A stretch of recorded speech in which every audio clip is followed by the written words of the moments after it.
occupied the West Bank, has set up settlements all over, has put Gaza under siege, and there are serious issues concerning the bombardment of Gaza, the failure to reconstruct Gaza, and the levels of poverty, unemployment that exist in Gaza. There are also questions of children being held in Israeli prisons, and there are also questions of the number of African refugees that are not being allowed into Israel, and indeed being deported from Israel.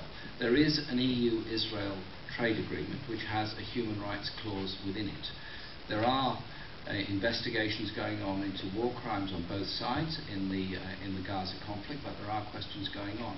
And so, is it right that we should be supplying arms in that situation? Is it right that we should be importing goods that are produced from illegal settlements across the West Bank? And wouldn't a stronger message be to those people in Israel that want to live in peace with Palestinians, and there are very, very many people in Israel that do, and I fully recognise that a process of some economic measures might be helpful. That doesn't mean there wouldn't be intellectual relationships, it doesn't mean there wouldn't be relations with the government of Israel, obviously not. But we are... Does that mean, sorry, just for these things so matter, so you would oppose an academic boycott of Israel? I'm not in favour of preventing academic arrangements. What I am in favour of is economic issues, particularly surrounding arms and particularly involving the importation of goods, which would be illegal anyway from settlements all over the West Bank. And that has been ruled illegal by the European Union.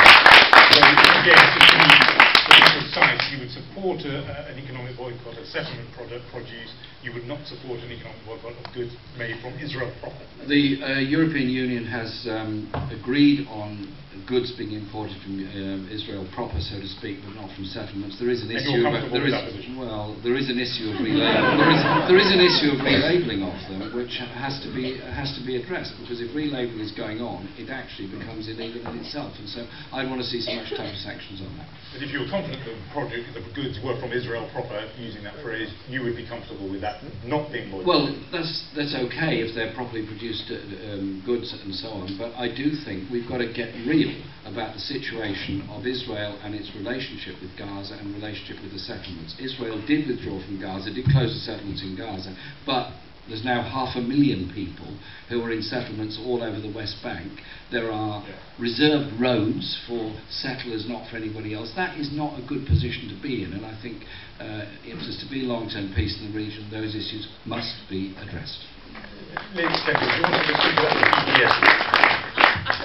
I would want to fight it with every fibre of my being.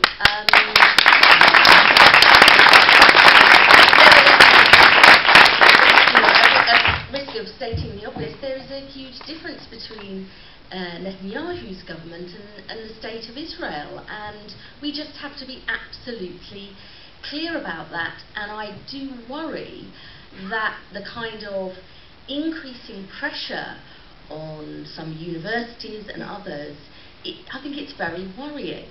And we know where anti-Semitism starts, and we have to stop it straight away.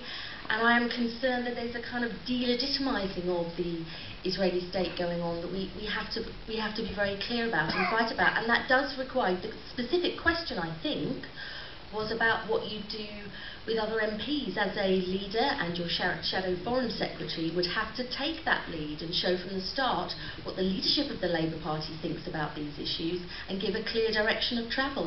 That's what leadership is about, even if that's difficult and uncomfortable.